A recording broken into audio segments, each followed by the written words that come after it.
on, fellow A-Plusers? It is I, your Morphinominal host, Adam Perez, back once again with pretty much our very first brand new video of the new year, ladies and gentlemen. So happy new year. Hopefully everybody enjoyed the celebration of 2022 as it wound up coming in just a couple of days ago. Wanted to go ahead and give you guys a video for you guys this week since we didn't have a live episode of A Plus Morphinominal. I did end up spending my time wisely, to certainly say the least, as of today, guys, we're going to be reviewing for you 10 Gokaiger. That's right, the Gokaiger 10 Years After movie. It's been on my watch list for quite some time now. I had been waiting for a high definition version of it to certainly come out, and it did definitely a few weeks back, maybe about a month or so ago. But I finally decided to go ahead and sit down and definitely check out this film because it was definitely one of my more anticipated films and series to definitely go ahead and check out for this year.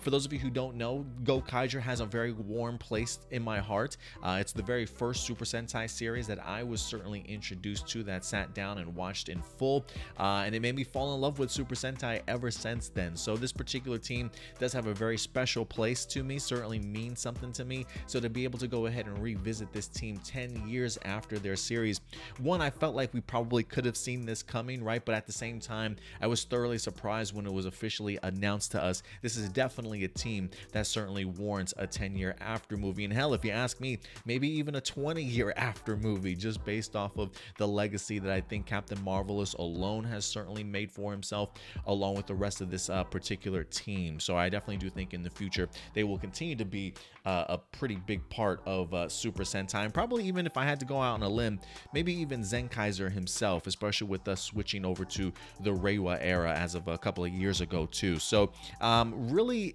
was impressed with this movie. I didn't quite know what to expect. I had seen a couple of the trailers, but for the most part, I thought they did a pretty good job with the trailers of adding mystery, having us question where do we find our Gokaigers as of now, right?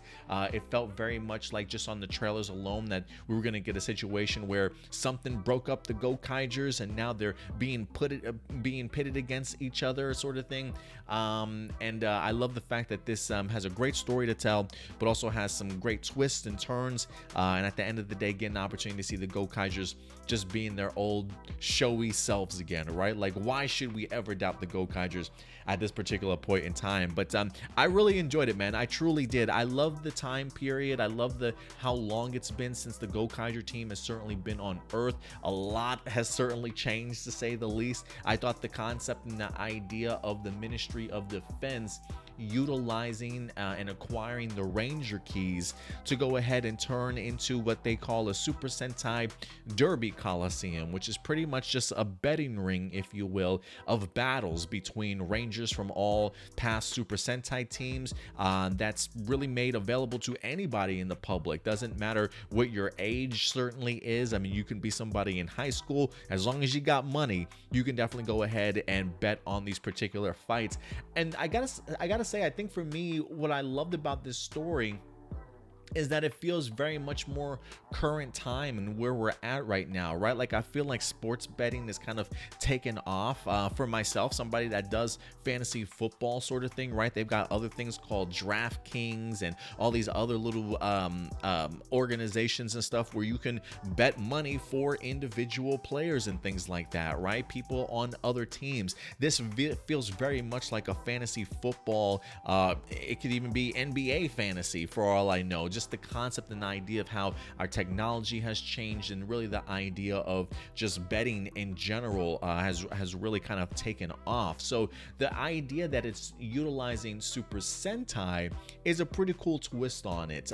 I believe the Ministry of Defense recognizes or mentions in here, thanks to Guy, the Silver Ranger, Gokai Silver, is the one that helped kind of kick this off, if you will. But apparently 80% of the profits that this particular betting thing gets goes towards the defense and protection of Earth, whether that be brand new suits for the Super Sentai team, brand new technology and things like that. It's supposed to go ahead and actually protect Earth. By the end of this episode, or the end of this movie, we clearly see that the Ministry of Defense definitely has something else up their sleeve. And I guess that shouldn't come as a surprise, right? I mean, anytime that you try and bring down a corporation that's making that ton of profit, you can quickly see where money and power will certainly get you, right? And the idea of just the fact that they let alone want to be able to take the Super Sentai keys and sort of form their own army. Like the ideology of the minister in this movie to say, you know, Earth has been attacked countless times over and over again. Like, we're tired of being the doorstep for all these alien invasions and things like that. Now it's our turn to take our Earth and our invasion and power into the sky and kind of take over the entire galaxy, if you will. I mean, money and power will certainly put people in that sort of mindset and mentality where they no longer remember who they're fighting for or the people, right? It's a thing of they just want to acquire more and be the people in charge, sort of thing. So I felt like this movie had a ton of really great underlining themes that really spoke to where we find ourselves in society today, and just a more modern time, right? The idea of, there's a line in here that Gokai Red Marvelous says to Guy, saying the fact that, you've changed, or along the lines of even the people of this earth have certainly changed, and a lot definitely has changed within the past 10 years. There's even a great moment towards the end of this movie too, where, it's the idea of, is this earth even really worth fighting for anymore, right? I thought it was a really powerful scene when you get the opportunity to see Gokai Silver and Red facing off against each other, and you realize sort of what's at stake when it comes to that particular battle, right? The idea that, listen, if Gokai Red can defeat 100 Super Sentai characters, he gets all the Ranger keys back, but if he gets defeated, then they in fact do get the Gokaiger Red key for themselves.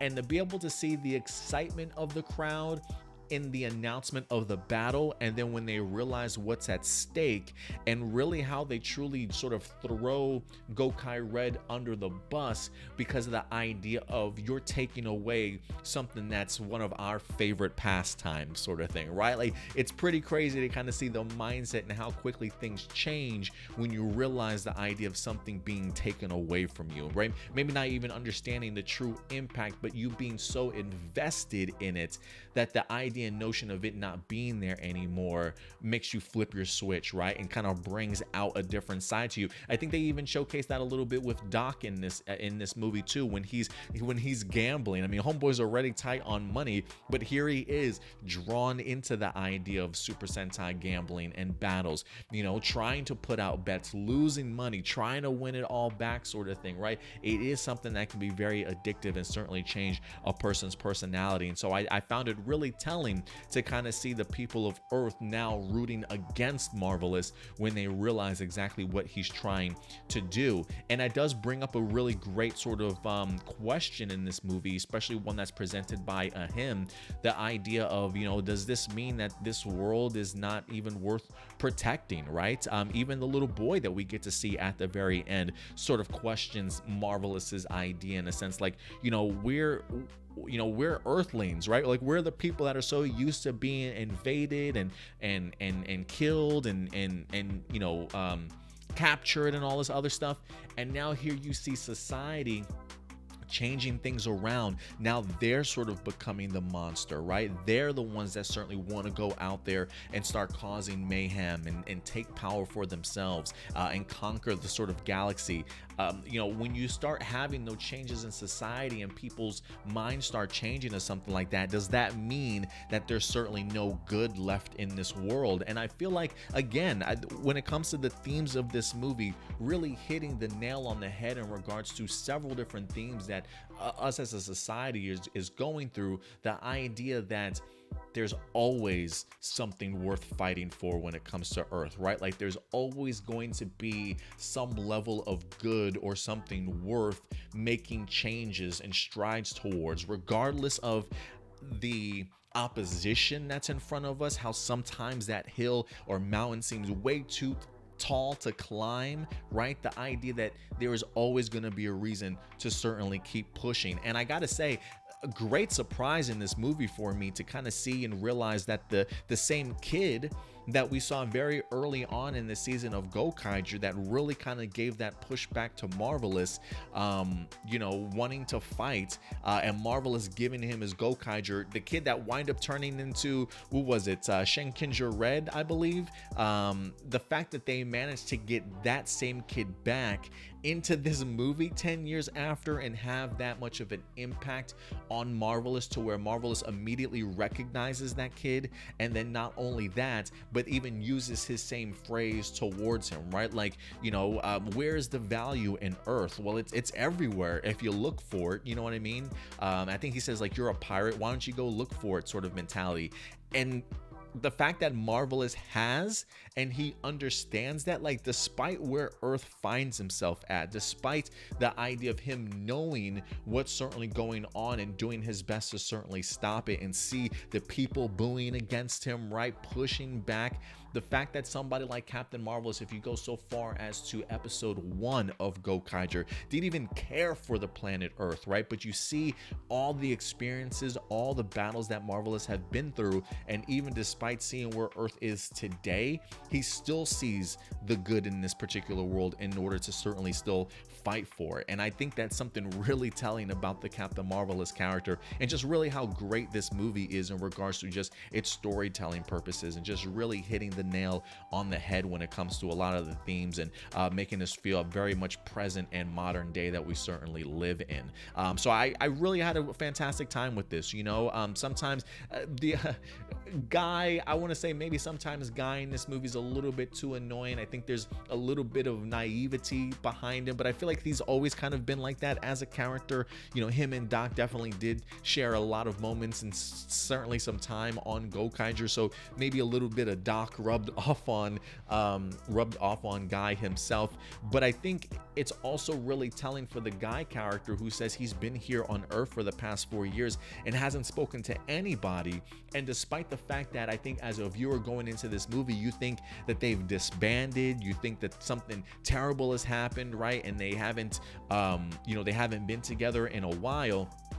The fact that the Gokaiger team has had a plan this whole entire movie and is putting it all together, it does make me wonder, like, why did Guy leave in the first place, right? Like, if he truly was invested in being a pirate, a space pirate sort of thing, clearly the rest of the team has either stayed together or been in close contact and has certainly made things happen. So it's a little bit of a bummer that he wind up having to leave at some particular point in time. But the fact that everybody else was in on this plan, I think does certainly say something in regards to that also. So I really enjoyed what we wind up getting, man. I really did. I'm looking at some of my notes here. Quick honorable mention for the 2 commentators that we wind up getting in this for the Derby Coliseum. One of them previously playing Jin over, you know, Beatbuster from Go Busters, and then of course the actor that played Bosco in the movie. I love just a little running jab here. I think he introduces himself as Musakota, and Beatbuster, the commentator guy, always wants to call him Mr. Boscoda. Going, you know, trying to refer to him as Bosco, and the guy keeps trying to interrupt. Like, no, I'm not that guy. But it's just like a little running gag that they definitely have in here. So I thought that was actually pretty funny in and of itself. I really enjoyed the little scene that we get with him on Crystalia. I had no idea that Kira Major in any capacity was gonna play a role in this particular movie. But then when I actually look back at the writer for this particular film, I do believe he was the main writer, or they were the main writer for Kira Major 2. So it almost felt like he had to kind of sneak in, you know, the most recent thing that he had also sort of worked on. So him going to Crystalia, even having a brief appearance here by Takamichi, and then getting the treasure that she absolutely needed. I was kind of curious as to what she stole from Crystalia, but you do see it at the very end. I think it's like a mirror, a particular mirror that like shows a person's true self, and Luca winds up using it on on the ministry to go ahead and reveal that some of them are in fact aliens. So I actually thought that was pretty cool. Going back to the announcers real quick too, I love the announcers attachment to the defeat of Beatbuster. Like when he's just defeated with ease, they literally have the camera on this guy's face and you just see him like trying to hold back tears sort of thing. He's just so that emotional of his former granted, this isn't like he's not playing Jin in here, he's just playing an announcer, but if you've seen Go Busters, you know the emotional attachment that he has to Beatbusters because he actually played that character. So I thought that was actually pretty funny in regards to how that how they pulled that off. The action in here was incredible. I did not expect anything less, honestly. Gokaiger has always been a very showy sort of series itself, always kind of pushing the envelope when it comes to its action, and they definitely did it here for me too. Get an opportunity to see Marvelous win against the Ranger Keys. I thought that was actually pretty cool. Also, him just going through 100 people. Granted, they didn't allow us to see all 100. He took them all on, usually like one or maybe two at a time sort of thing. But he's got a great line in here where he defeats his first group of people and he picks up one of the Ranger Keys and he says, like, I'm gonna lose to a soulless puppet, which says a lot, right? The idea that these really are just, you know, copies of Rangers. It's definitely a very different level of facing off against them when they don't have somebody's emotions sort of driving them. You know what I mean? Like if there were real opponents, I don't know if Gokai Red would be able to get through all 100, but the fact that alone that they are just soulless puppets, I thought it was a great line by him also. And I think a really good eye-opening too in regards to his feelings about the situation that he found themselves in, right? Like this is just all fake, right? Like why are we even doing this in the first place? And I love his meeting with him in here to kind of talk about the idea that, you know, this is kind of disgraceful in a sense. Like this isn't how you should be using the Ranger Keys. And for somebody like Marvelous to feel that way, I think certainly speaks volumes in regards to him understanding the true treasure of Earth. I mean, if you go ahead and rewatch the Gokaiger series, him understanding the importance of what being a Super Sentai means,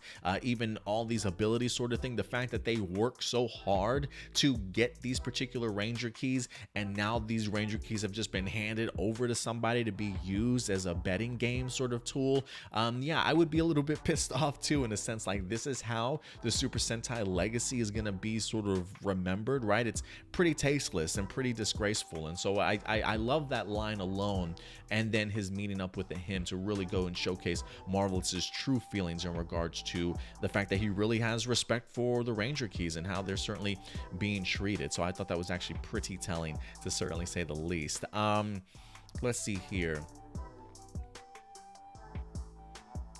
Joe's appearance was pretty epic in and of itself. I was kind of curious as to, I kind of wish he was in here a little bit more, but clearly they certainly had a plan, but just sort of a great reveal in regards to trying to save Guy. But I will say this, one of my other cool favorite sequences in this particular movie has to do with the new Sentai changes that we get the opportunity to see. Our first time seeing Red in new forms since I think maybe a few years after their particular season. There were 6 new keys that we get the opportunity to see him along with Marvelous transform into.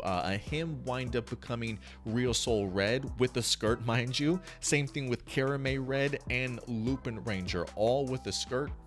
Great showcase of just a female version of some of those reds. And then of course Marvelous wind up getting Zuo Red, I believe, Zoo Ranger, and Pat Ranger as well. So that was actually pretty cool to kind of have that kind of showcase. But the one thing I also really enjoyed about this movie was the fact that there is sort of like a built-up mystery to it, right? Like they don't reveal everything to you sort of right away. They definitely have you questioning what's happened with the Gokaigers. Can they certainly be trusted, right? How much information do they not know? How long has it been since they talked to you? And then as the story progresses, you eventually come to see that the Gokaigers definitely do have a plan and where this all started from. You guys know I'm a huge fan of flashbacks, so we did get ourselves a great flashback explaining how not only did Marvelous lose his eye, but also the idea of aliens infiltrating sort of power structures on numerous planets. I believe that they infiltrated infiltrated about 129 planets. This is called the Baku Pirate crew, is who Captain Marvelous was certainly facing when the Gokai galleon was destroyed, and really got into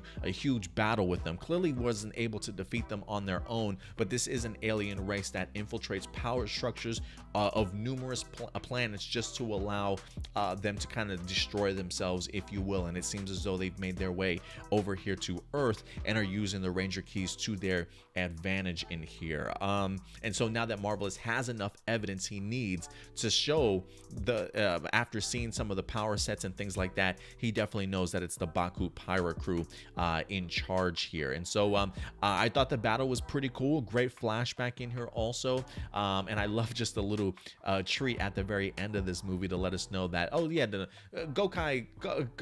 Captain Marvelous, he didn't lose his eye. I think Marvelous mentions he just has like a sty on his eye, like I think it's like a bacterial infection. I think it said, from when I looked up, it's just something that's in your oil gland that's usually on your eyelid, and sometimes it can get blocked, so it sometimes will turn into like a big red pimple on your eye or on your eyelid sort of thing. So the eye patch wasn't because of the fact that he lost his eye. It's just the fact that he's had like a sty for a few weeks that he's just trying to cover it up, because it could be pretty painful and probably not the prettiest thing to certainly look at, right? So all that time, all the drama, thinking, oh my God, Captain Marvel has lost his eye.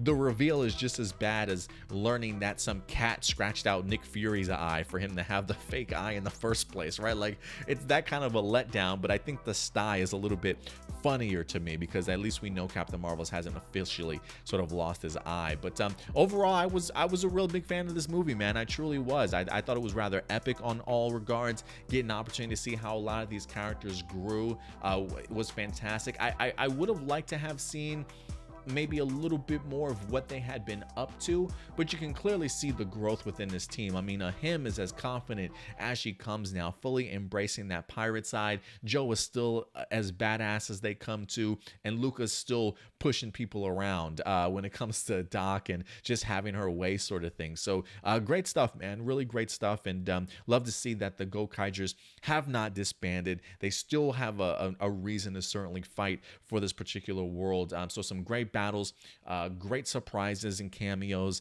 and just really great overall universal themes that I think really do hit home, especially in today's modern age. So I love the idea of seeing how much has definitely changed, not only for our Earth, but also for the Gokaigers within the past 10 years. So great catch up, man. I absolutely love this movie. But listen, guys, again, at the end of the day, these are just simply my A+ opinions. I definitely want to go ahead and know yours, though. What did you guys think of 10 Gokaiger? If there's anything that I missed, character moments, storyline details that you guys want to go ahead and continue to talk about, let your thoughts be known in the live chat or the comment section box below after this video airs, and we'll definitely go ahead and continue that conversation. But until next time, guys, as always, do me a big favor, take care of yourselves, take care of each other, and keep it A+. I'll talk to you guys later. Bye.